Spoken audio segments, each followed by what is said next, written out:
Supreme court द्वारा हिमाचल प्रदेश सरकार को एक बड़ी राहत का फैसला दिया गया है। जो 6 सीपीएस को लेकर एक तलवार लटकी हुई थी विधायकी को लेकर डिस्क्वालिफिकेशन की, उसमें जो फैसला आया है उससे सरकार को राहत मिली है। ज्यादा बातचीत करने के लिए हमारे साथ मौजूद हैं मुख्यमंत्री के प्रधान मीडिया सलाहकार नरेश चौहान जी।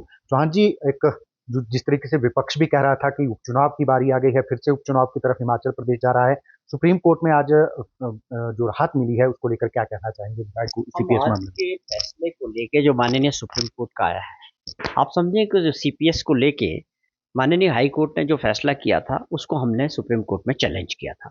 आज जो माननीय सुप्रीम कोर्ट का फैसला है बहुत राहत वाला है और हमें उम्मीद भी थी कि जिस प्रकार से विपक्ष इसको एक मुद्दा बना रहा था कि अब इन विधायकों की जो है डिस्क्वालिफिकेशन होगी और वहां पर दोबारा चुनाव होंगे, ऐसा माहौल प्रदेश के अंदर बनाया जा रहा था। और मंशा भाजपा की ये साफ है कि वो अस्थिर करने का प्रयास सरकार को बार बार कर रहे हैं। पहले भी किया, उस वक्त भी लोगों ने उनको सबक सिखाया, लेकिन ये दोबारा से इस तरह का माहौल बनाया जा रहा है। उसमें साफ तौर पे माननीय सुप्रीम कोर्ट ने कहा है कि जो पैरा 50 था उसको स्टे कर दिया गया, यानी कि जिसमें ये प्रोविजन थे कि उनके ऊपर जो है इसको लेके कार्रवाई हो सकती थी कि डिस्क्वालिफिकेशन होगी या नहीं, उसको स्टे कर दिया। तो वो कोई मुद्दा जो है खत्म हो गया। अब बात रही कि माननीय सुप्रीम कोर्ट ने साफ तौर पे जो और केसेस इस तरह के सुप्रीम कोर्ट के सामने थे उसके साथ हमारा केस भी क्लबिंग कर दिया गया। तो अब ये चलता रहेगा, लेकिन हाँ, ये जरूर कहा है माननीय सुप्रीम कोर्ट ने कि आप जो है इनको दोबारा अपॉइंटमेंट सीपीएस और पीएस नहीं कर सकते, और वो सरकार ने एक्सेप्ट किया कि हम अपॉइंटमेंट नहीं करेंगे। सरकार पहले भी स्थिर थी और मजबूती से प्रदेश के विकास के लिए और लोगों के लिए काम करे। भाजपा कह रही है कि ज्यादा बड़ी खुश होने की जरूरत नहीं है, कांग्रेस को बड़ी ज्यादा दिन की राहत नहीं है, खुश ना हो कांग्रेस। नहीं भाई, बार बार भाजपा के लोग क्या चाहते हैं? लोकतंत्र में तो लोग बनाएंगे ना सरकार। बदलाव जनता ने किया है। 2 साल का समय हो गया, हिमाचल प्रदेश के लोगों ने कांग्रेस पार्टी को बनाया, कांग्रेस की सरकार को बनाया। तो लोकतंत्र तो यही कहता है कि काम करने दें। ये बार बार साजिश करना, बार बार ऐसा माहौल बनाना कि सरकार को गिरा के, क्या ये सत्ता की भूख है? ये क्या है? ये क्या दर्शाना चाहते हैं? और प्रदेश को बदनाम करने का जो काम लगातार भाजपा नेता कर रहे हैं, आप समोसा कांड या ये टूरिज्म डेवलपमेंट कॉर्पोरेशन के होटल्स को लेके या इन चीज़ों को लेके, इनके नेता जो है राष्ट्रीय स्तर पे हिमाचल प्रदेश की छवि को खराब करने का जो काम कर रहे हैं, ये बहुत दुर्भाग्यपूर्ण है।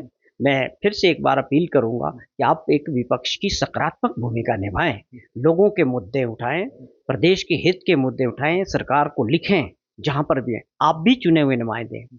सबकी प्राथमिकता प्रदेश का विकास होना चाहिए।